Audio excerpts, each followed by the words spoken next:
पहला अध्याय, सूत जी द्वारा शिव पुराण की महिमा का वर्णन।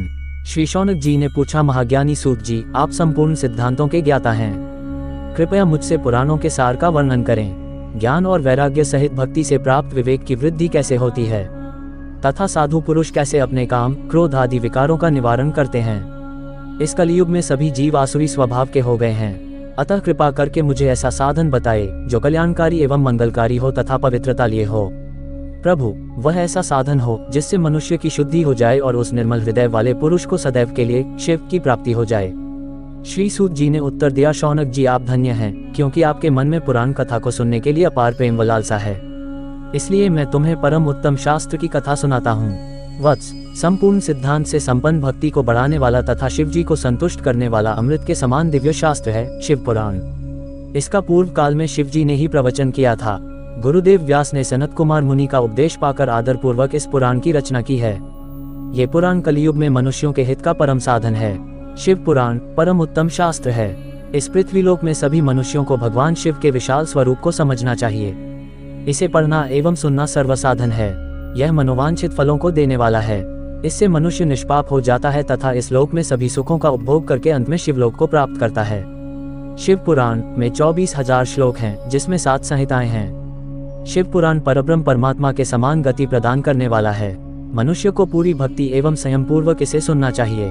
जो मनुष्य प्रेम पूर्वक नित्य इसको बांझता है या इसका पाठ करता है, वह निसंदेह पुण्यात्मा है। भगवान शिव उस विद्वान पुरुष पर प्रसन्न होकर उसे अपना धाम प्रदान करते हैं। प्रतिदिन आदर पूर्वक शिव पुराण का पूजन करने वाले मनुष्य संसार में संपूर्ण भोगों को भोग कर भगवान शिव के पद को प्राप्त करते हैं। वे सदा सुखी रहते हैं। शिव पुराण में भगवान शिव का सर्वस्व है। इस लोक और परलोक में सुख की प्राप्ति के लिए आदर पूर्वक इसका सेवन करना चाहिए। ये निर्मल शिव पुराण धर्म, अर्थ, काम और मोक्ष रूप चारों पुरुषार्थों को देने वाला है। अतः सदा प्रेम पूर्वक इसे सुनना एवं पढ़ना चाहिए। दूसरा अध्याय, देवराज को शिवलोक की प्राप्ति, चंचुला का संसार से वैराग्य। श्री शौनक जी ने कहा, आप धन्य हैं सूत जी, आप परमार्थ तत्व के ज्ञाता हैं। आपने हम पर कृपा करके हमें यह अद्भुत और दिव्य कथा सुनाई है। भूतल पर इस कथा के समान कल्याण का और कोई साधन नहीं है। आपकी कृपा से यह बात हमने समझ ली है। सूत जी, इस कथा के द्वारा कौन से पापी शुद्ध होते हैं, उन्हें कृपा पूर्वक बताकर इस जगत को कृतार्थ कीजिए। सूत जी बोले, मुने, जो मनुष्य पाप, दुराचार तथा काम, क्रोध, मद, लोभ में निरंतर डूबे रहते हैं, वे भी शिव पुराण पढ़ने अथवा सुनने से शुद्ध हो जाते हैं तथा उनके पापों का पूर्णतया नाश हो जाता है।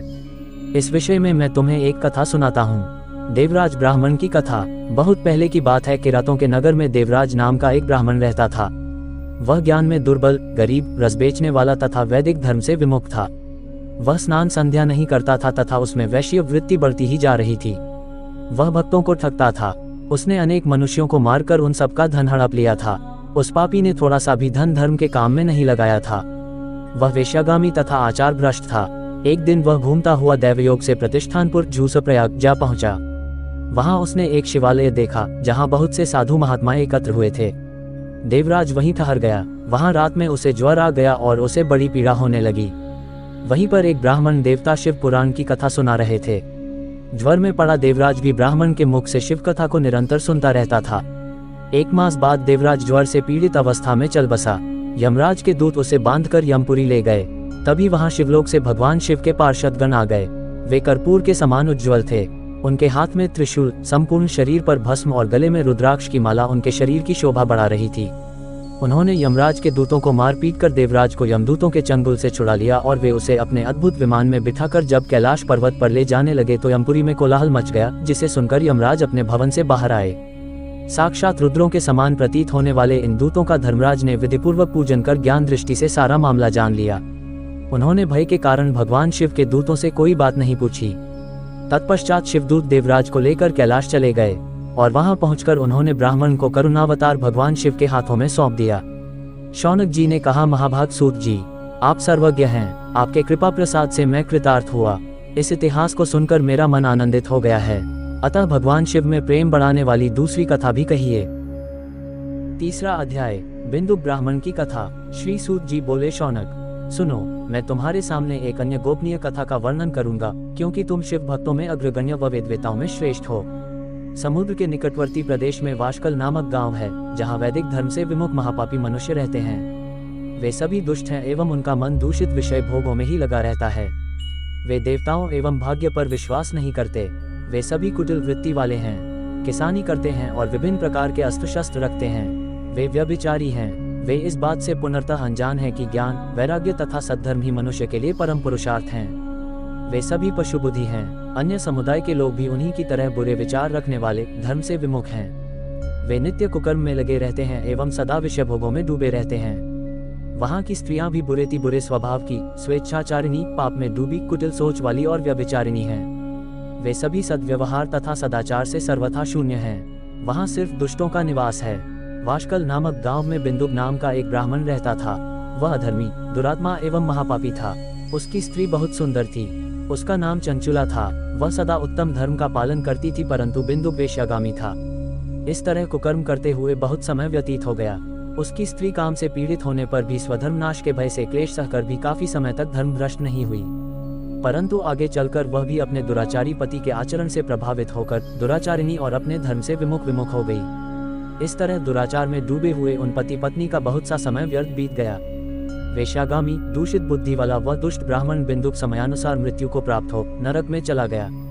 बहुत दिनों तक नरक के दुखों को भोगकर वह मूढ़ बुद्धि पापी विंध्य पर्वत पर भयंकर पिशाच हुआ। इधर उस दुराचारी बिंदुक के मर जाने पर वह चंचुला नामक स्त्री बहुत समय तक पुत्रों के साथ अपने घर में रहती रही।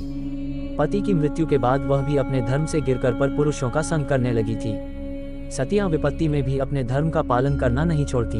यही तो तप है। तप कठिन तो होता है, लेकिन इसका फल मीठा होता है।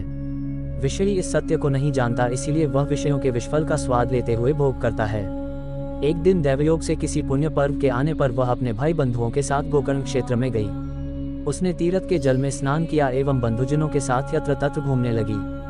घूमते घूमते वह एक देव मंदिर में गई। वहां उसने एक ब्राह्मण के मुख से भगवान शिव की परम पवित्र एवं मंगलकारी कथा सुनी। कथावाचक ब्राह्मण कह रहे थे कि जो स्त्रियां व्यभिचार करती हैं, वे मरने के बाद जब यमलोक जाती हैं, तब यमराज के दूत उन्हें तरह तरह से यंत्रणा देते हैं। वे उसके कामांगों को तप्त लौह दंडों से दागते हैं। तप्त लौह के पुरुष से उसका संसर्ग कराते हैं। ये सारे दंड इतनी वेदना देने वाले होते हैं कि जीव पुकार पुकार कर कहता है कि अब वह ऐसा नहीं करेगा, लेकिन यमदूत उसे छोड़ते नहीं। कर्मों का फल तो सभी को भोगना पड़ता है। देव, ऋषि, मनुष्य सभी इससे बंधे हुए हैं। ब्राह्मण के मुख से यह वैराग्य बढ़ाने वाली कथा सुनकर चंचुला भय से व्याकुल हो गई। कथा समाप्त होने पर सभी लोग वहां से चले गए। तब कथा बांचने वाले ब्राह्मण देवता से चंचुला ने कहा, हे ब्राह्मण, धर्म को न जानने के कारण मेरे द्वारा बहुत बड़ा दुराचार हुआ है। स्वामी, मेरे ऊपर कृपा कर मेरा उद्धार कीजिए। आपके प्रवचन को सुनकर मुझे इस संसार से वैराग्य हो गया है। मुझ मूढ़ चित्त वाली पापिनी को धिक्कार है। मैं निंदा के योग्य हूँ। मैं बुरे विषयों में फंसकर अपने धर्म से विमुख हो गई थी।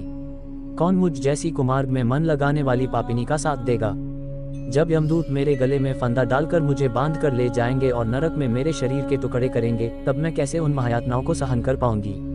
मैं सब प्रकार से नष्ट हो गई हूँ, क्योंकि अभी तक मैं हर तरह से पाप में डूबी रही हूँ। हे ब्राह्मण, आप मेरे गुरु हैं, आप ही मेरे माता पिता हैं। मैं आपकी शरण में आई हूँ। मुझ अबला का अब आप ही उद्धार कीजिए। सूत जी कहते हैं, शौनक, इस प्रकार विलाप करती हुई चंचुला ब्राह्मण देवता के चरणों में गिर पड़ी। तब ब्राह्मण ने उसे कृपापूर्वक उठाया। चौथा अध्याय, चंचुला की शिव कथा सुनने में रुचि और शिवलोक गमन। ब्राह्मण बोले, नारी, तुम सौभाग्यशाली हो जो भगवान शंकर की कृपा से तुमने वैराग्यपूर्ण शिव पुराण की कथा सुनकर समय से अपनी गलती का एहसास कर लिया है। तुम डरो मत और भगवान शिव की शरण में जाओ। उनकी परम कृपा से तुम्हारे सभी पाप नष्ट हो जाएंगे। मैं तुम्हें भगवान शिव की कथा सहित वह मार्ग बताऊंगा जिसके द्वारा तुम्हें सुख देने वाली उत्तम गति प्राप्त होगी। शिव कथा सुनने से तुम्हारी बुद्धि शुद्ध हो गई है और तुम्हें पश्चाताप हुआ है तथा मन में वैराग्य उत्पन्न हुआ है। पश्चाताप ही पाप करने वाले पापियों के लिए सबसे बड़ा प्रायश्चित है। पश्चाताप ही पापों का शोधक है। इससे ही पापों की शुद्धि होती है। सत्पुरुषों के अनुसार पापों की शुद्धि के लिए प्रायश्चित पश्चाताप से ही संपन्न होता है। जो मनुष्य अपने कुकर्म के लिए पश्चाताप नहीं करता वह उत्तम गति प्राप्त नहीं करता, परंतु जिसे अपने कुकृत्य पर हार्दिक पश्चाताप होता है वह अवश्य उत्तम गति का भागीदार होता है। इसमें कोई शक नहीं है। शिव पुराण की कथा सुनने से चित्त की शुद्धि एवं मन निर्मल हो जाता है। शुद्ध चित्त में ही भगवान शिव व पार्वती का वास होता है। वह शुद्धात्मा पुरुष सदाशिव के पद को प्राप्त होता है। इस कथा का श्रवण सभी मनुष्यों के लिए कल्याणकारी है, अतः इसकी आराधना व सेवा करनी चाहिए। ये कथा भवबंधन रूपी रोग का नाश करने वाली है। भगवान शिव की कथा सुनकर हृदय में उसका मनन करना चाहिए। इससे चित्त की शुद्धि होती है। चित्त शुद्धि होने से ज्ञान और वैराग्य के साथ महेश्वर की भक्ति निश्चय ही प्रकट होती है तथा उनके अनुग्रह से दिव्य मुक्ति प्राप्त होती है। जो मनुष्य माया के प्रति आसक्त है वह इस संसार बंधन से मुक्त नहीं हो पाता। हे ब्राह्मण पत्नी, तुम अन्य विषयों से अपने मन को हटाकर भगवान शंकर की इस परम पावन कथा को सुनो। इससे तुम्हारे चित्त की शुद्धि होगी और तुम्हें मोक्ष की प्राप्ति होगी। जो मनुष्य निर्मल हृदय से भगवान शिव के चरणों का चिंतन करता है उसकी एक ही जन्म में मुक्ति हो जाती है। सूत जी कहते हैं, शौनक, ये कहकर वे ब्राह्मण चुप हो गए। उनका हृदय करुणा से भर गया। वे ध्यान में मग्न हो गए। ब्राह्मण का उक्त उपदेश सुनकर चंचुला के नेत्रों में आनंद के आंसू छलक आए। वह हर्ष भरे हृदय से ब्राह्मण देवता के चरणों में गिर गई और हाथ जोड़कर बोली, मैं कृतार्थ हो गई। हे ब्राह्मण, शिव भक्तों में श्रेष्ठ स्वामिन, आप धन्य हैं।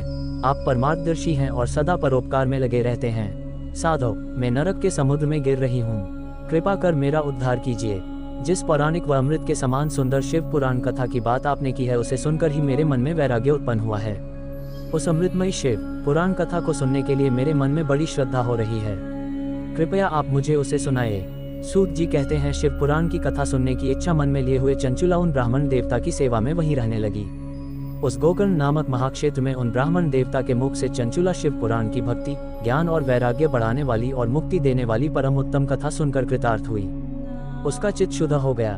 वह अपने हृदय में शिव के सगुण रूप का चिंतन करने लगी। वह सदैव शिव के सच्चिदानंदमय स्वरूप का स्मरण करती थी। तत्पश्चात अपना समय पूर्ण होने पर चंचुला ने बिना किसी कष्ट के अपना शरीर त्याग दिया। उसे लेने के लिए एक दिव्य विमान वहां पहुंचा। यह विमान शोभा साधनों से सजा था एवं शिवगणों से सुशोभित था। चंचुला विमान से शिवपुरी पहुंची। उसके सारे पाप धुल गए। वह दिव्यांगना हो गई। वह गौरांगी देवी मस्तक पर अर्धचंद्र का मुकुट व अन्य दिव्य आभूषण पहने शिवपुरी पहुंची। वहां उसने सनातन देवता त्रिनेत्रधारी महादेव शिव को देखा। सभी देवता उनकी सेवा में भक्तिभाव से उपस्थित थे। उनकी अंग कांति करोड़ों सूर्यों के समान प्रकाशित हो रही थी। 5 मुख और हर मुख में 3-3 नेत्र थे। मस्तक पर अर्धचंद्राकार मुकुट शोभायमान हो रहा था। कंठ में नील चिन्ह था। उनके साथ में देवी गौरी विराजमान थी, न थी, जो विद्युत पुंज के समान प्रकाशित हो रही थी। महादेव जी की कांति कपूर के समान गौर थी। उनके शरीर पर श्वेत वस्त्र थे तथा शरीर श्वेत भस्म से युक्त था। इस प्रकार भगवान शिव के परम उज्ज्वल रूप के दर्शन कर चंचुला बहुत प्रसन्न हुई। उसने भगवान को बारंबार प्रणाम किया और हाथ जोड़कर प्रेम, आनंद और संतोष से युक्त हो विनीत भाव से खड़ी हो गई। उसके नेत्रों से आनंदाश्रुओं की धारा बहने लगी। भगवान शंकर व भगवती गौरी उमा ने करुणा के साथ सौम्य दृष्टि से देखकर चंचुला को अपने पास बुलाया। गौरी उमा ने उसे प्रेम पूर्वक अपनी सखी बना लिया। चंचुला सुखपूर्वक भगवान शिव के धाम में उमा देवी की सखी के रूप में निवास करने लगी। 5वां अध्याय, बिंदुक का पिशाच योनि से उद्धार। सूत जी बोले, शौनक, एक दिन चंचुला आनंद में मग्न उमा देवी के पास गई और दोनों हाथ जोड़कर उनकी स्तुति करने लगी।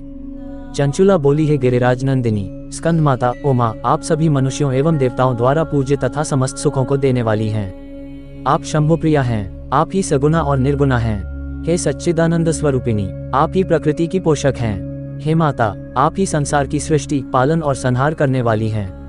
आप ही ब्रह्मा, विष्णु और महेश को उत्तम प्रतिष्ठा देने वाली परम शक्ति हैं। सूत जी कहते हैं, शौनक, सद्गति प्राप्त चंचुला इस प्रकार देवी की स्तुति कर शांत हो गई। उसकी आंखों में प्रेम के आंसू उमड़ आए। तब शंकर प्रिया भक्तवत्सला उमा देवी ने बड़े प्रेम से चंचुला को चुप कराते हुए कहा, सखी चंचुला, मैं तुम्हारी स्तुति से प्रसन्न हूँ। बोलो, क्या वर मांगती हो? चंचुला बोली, है गिरिराज कुमारी, मेरे पति बिंदुक इस समय कहाँ हैं? उनकी कैसी गति हुई है? मुझे बताए और कुछ ऐसा उपाय कीजिए ताकि हम फिर से मिल सकें। हे महादेवी, मेरे पति एक शूद्र जाति वेश्या के प्रति आसक्त थे और पाप में ही डूबे रहते थे। गिरिजा बोली, बेटी, तुम्हारा पति बिंदुक बड़ा पापी था। उसका अंत बड़ा भयानक हुआ। वेश्या का उपभोग करने के कारण वह मूर्ख नरक में अनेक वर्षों तक अनेक प्रकार के दुख भोग कर अब शेष पाप को भोगने के लिए विंध्य पर्वत पर पिशाच की योनि में रह रहा है। वह दुष्ट वहीं वायु पीकर रहता है और सब प्रकार के कष्ट सहता है। सूत जी कहते हैं, शौनक, गौरी देवी की यह बात सुनकर चंचुला अत्यंत दुखी हो गई। फिर मन को किसी तरह स्थिर करती हुई दुखी हृदय से माँ गौरी से उसने एक बार फिर पूछा, हे महादेवी, मुझ पर कृपा कीजिए और मेरे पापी पति का अब उद्धार कर दीजिए। कृपा करके मुझे वह उपाय बताइए जिससे मेरे पति को उत्तम गति प्राप्त हो सके। गौरी देवी ने कहा, यदि तुम्हारा पति बिंदुक शिव पुराण की पुण्यमयी उत्तम कथा सुने तो वह इस दुर्गति को पार करके उत्तम गति का भागी हो सकता है। अमृत के समान मधुर गौरी देवी का ये वचन सुनकर चंचुला ने दोनों हाथ जोड़कर मस्तक झुकाकर उन्हें बारंबार प्रणाम किया तथा प्रार्थना की कि मेरे पति को शिव पुराण सुनाने की व्यवस्था कीजिए। ब्राह्मण पत्नी चंचुला के बार बार प्रार्थना करने पर शिवप्रिया गौरी देवी ने भगवान शिव की महिमा का गान करने वाले गंधर्वराज तुम्बुरो को बुलाकर कहा, तुम्बुरो, तुम्हारी भगवान शिव में प्रीति है, तुम मेरे मन की सभी बातें जानकर मेरे कार्यों को सिद्ध करते हो। तुम मेरी इस सखी के साथ विंध्य पर जाओ, वहाँ एक महाघोर और भयंकर पिशाच रहता है। पूर्व जन्म में वह पिशाच बिंदुक नामक ब्राह्मण मेरी इस सखी चंचुला का पति था। वह वेश्यागामी हो गया, उसने स्नान संध्या आदि नित्य कर्म छोड़ दिए। क्रोध के कारण उसकी बुद्धि भ्रष्ट हो गई, दुर्जनों से उसकी मित्रता तथा सज्जनों से द्वेष बढ़ गया था। वह अस्त्र शस्त्र से हिंसा करता, लोगों को सताता और उनके घरों में आग लगा देता था। चांडालों से दोस्ती करता, वह रोज वेश्या के पास जाता था। पत्नी को त्याग कर दुष्ट लोगों से दोस्ती कर उन्हीं के संपर्क में रहता था। वह मृत्यु तक दुराचार में फंसा रहा। मृत्यु के बाद उसे पापियों के भोग स्थान यमपुर ले जाया गया।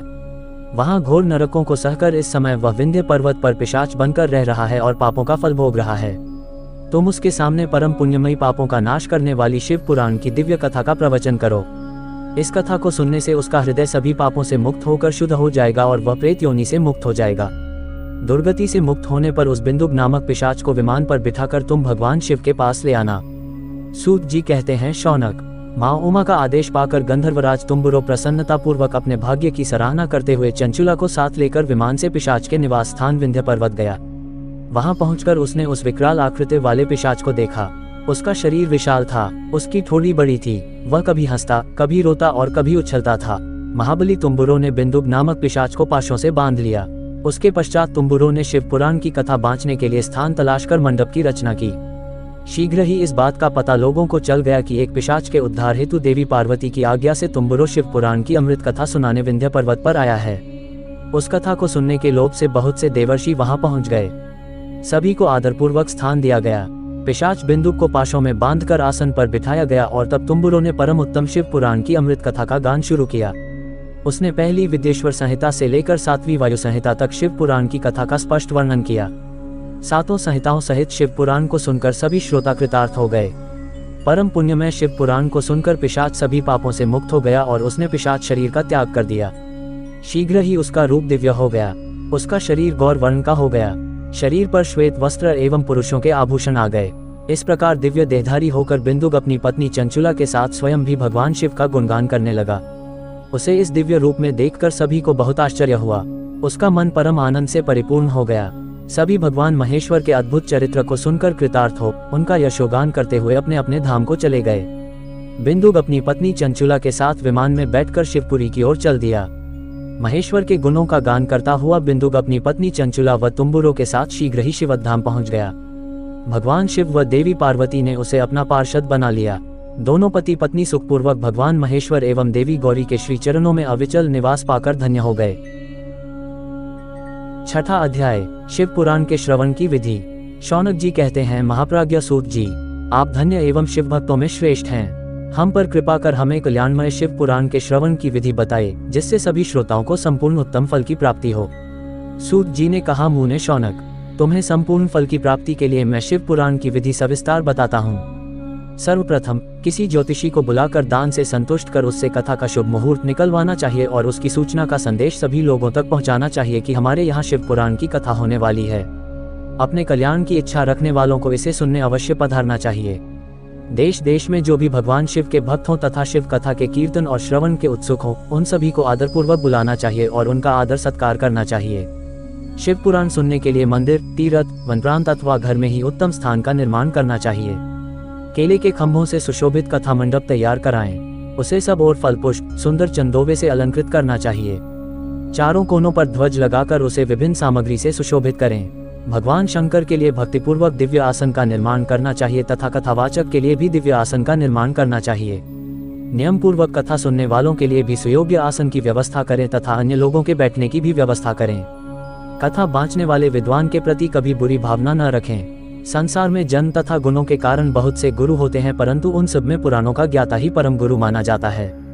पुराण वेता पवित्र, शांत, साधु, ईर्ष्या पर विजय प्राप्त करने वाला और दयालु होना चाहिए। ऐसे गुणी मनुष्य को इस पुण्यमयी कथा को बांचना चाहिए। सूर्योदय से 3:30 पहर तक इसे बांचने का उपयुक्त समय है। मध्याह्न काल में 2 घड़ी तक कथा बंद रखनी चाहिए ताकि लोग मलमूत्र का त्याग कर सकें। जिस दिन से कथा शुरू हो रही है उससे 1 दिन पहले व्रत ग्रहण करें। कथा के दिनों में प्रातःकाल का नित्य कर्म संक्षेप में कर लेना चाहिए। वक्ता के पास उसकी सहायता हेतु एक विद्वान व्यक्ति को बैठाना चाहिए जो कि सब प्रकार के संशयों को दूर कर लोगों को समझाने में कुशल हो। कथा में आने वाले विघ्नों को दूर करने के लिए सर्वप्रथम गणेश जी का पूजन करना चाहिए। भगवान शिव व शिव पुराण की भक्तिभाव से पूजा करें। तत्पश्चात श्रोता तन मन से शुद्ध होकर आदरपूर्वक शिव पुराण की कथा सुने। जो वक्ता और श्रोता अनेक प्रकार के कर्मों से भटक रहे हों, काम आदि 6 विकारों से युक्त हों, वे पुण्य के भागी नहीं हो सकते। जो मनुष्य अपनी सभी चिंताओं को भूलकर कथा में मन लगाते हैं, उन शुद्ध बुद्धि मनुष्यों को उत्तम फल की प्राप्ति होती है। 7वां अध्याय, श्रोताओं द्वारा पालन किए जाने वाले नियम। सूत जी बोले, शौनक, शिव पुराण सुनने का व्रत लेने वाले पुरुषों के लिए जो नियम हैं, उन्हें भक्तिपूर्वक सुनो। शिव पुराण की पुण्यमयी कथा नियम पूर्वक सुनने से बिना किसी विघ्न बाधा के उत्तम फल की प्राप्ति होती है। दीक्षा रहित मनुष्य को कथा सुनने का अधिकार नहीं है, अतः पहले वक्ता से दीक्षा ग्रहण करनी चाहिए। नियम पूर्वक कथा सुनने वाले मनुष्य को ब्रह्मचर्य का अच्छी तरह से पालन करना चाहिए। उसे भूमि पर सोना चाहिए, पत्तल में खाना चाहिए तथा कथा समाप्त होने पर ही अन्न ग्रहण करना चाहिए। समर्थ मनुष्य को शुद्ध भाव से शिव पुराण की कथा की समाप्ति तक उपवास रखना चाहिए और एक ही बार भोजन करना चाहिए। गरिष्ठ अन्न, दाल, जला अन्न, सेम, मसूर तथा बासी अन्न नहीं खाना चाहिए। जिसने कथा का व्रत ले रखा हो उसे प्याज, लहसुन, हींग, गाजर, मादक वस्तु तथा आमिष कही जाने वाली वस्तुओं को त्याग देना चाहिए। ऐसा मनुष्य प्रतिदिन सत्य, शौच, दया, मौन, सरलता, विनय तथा हार्दिक उदारता आदि सद्गुणों को अपनाए तथा साधु संतों की निंदा का त्याग कर नियम पूर्वक कथा सुने। सकौम मनुष्य इस कथा के प्रभाव से अपनी अभीष्ट कामना प्राप्त करता है और निष्काम मोक्ष प्राप्त करता है। सभी स्त्री पुरुषों को विधि विधान से शिव पुराण की उत्तम कथा को सुनना चाहिए। महर्षि, शिव पुराण की समाप्ति पर श्रोताओं को भक्तिपूर्वक भगवान शिव की पूजा की तरह पुराण पुस्तक की पूजा भी करनी चाहिए तथा इसके पश्चात विधिपूर्वक वक्ता का भी पूजन करना चाहिए। पुस्तक को रखने के लिए नया और सुंदर बस्ता बनाएं। पुस्तक व वक्ता की पूजा के उपरांत वक्ता की सहायता हेतु बुलाए गए पंडित का भी सत्कार करना चाहिए। कथा में पधारे अन्य ब्राह्मणों को भी अन्न धन का दान दें। गीत, वाद्य और नृत्य से उत्सव को महान बनाएं। विरक्त मनुष्य को कथा समाप्ति पर गीता का पाठ करना चाहिए तथा गृहस्थ को श्रवण कर्म की शांति हेतु होम करना चाहिए। होम रुद्र संहिता के श्लोकों द्वारा अथवा गायत्री मंत्र के द्वारा करें। यदि हवन करने में असमर्थ हो तो भक्तिपूर्वक शिव सहस्रनाम का पाठ करें। कथा श्रवण संबंधी व्रत की पूर्णता के लिए शहद से बनी खीर का भोजन 11 ब्राह्मणों को कराकर उन्हें दक्षिणा दें। समर्था मनुहा 3 तोले सोने का एक सुंदर सिंहासन बनाए और उसके ऊपर लिखी अथवा लिखाई हुई शिव पुराण की लिखी पोथी विधिपूर्वक स्थापित करें तथा पूजा करके दक्षिणा चढ़ाएं। फिर आचार्य का वस्त्र, आभूषण एवं गंध से पूजन करके दक्षिणा सहित वह पुस्तक उन्हें भेंट कर दें। शौनक, इस पुराण के दान के प्रभाव से भगवान शिव का अनुग्रह पाकर मनुष्य भवबंधन से मुक्त हो जाता है। शिव पुराण को विधिपूर्वक संपन्न करने पर यह संपूर्ण फल देता है तथा भोग और मोक्ष प्रदान करता है। मुने, शिव पुराण का सारा महात्म्य जो संपूर्ण फल देने वाला है मैंने तुम्हें सुना दिया है। अब आप और क्या सुनना चाहते हो? श्रीमान शिव पुराण सभी पुराणों के माथे का तिलक है। जो मनुष्य सदा भगवान शिव का ध्यान करते हैं, जिनकी वाणी शिव के गुणों की स्तुति करती है और जिनके दोनों कान उनकी कथा सुनते हैं, उनका जीवन सफल हो जाता है। वे संसार सागर से पार हो जाते हैं। ऐसे लोग इहलोक और परलोक में सदा सुखी रहते हैं। भगवान शिव के सच्चिदानंदमय स्वरूप का स्पर्श पाकर ही समस्त प्रकार के कष्टों का निवारण हो जाता है। उनकी महिमा जगत के बाहर और भीतर दोनों जगह विद्यमान है। उन अनंत आनंद रूप परम शिव की मैं शरण लेता हूँ। आज के लिए इतना ही, मिलते हैं नेक्स्ट वीडियो में। ओम नमः शिवाय।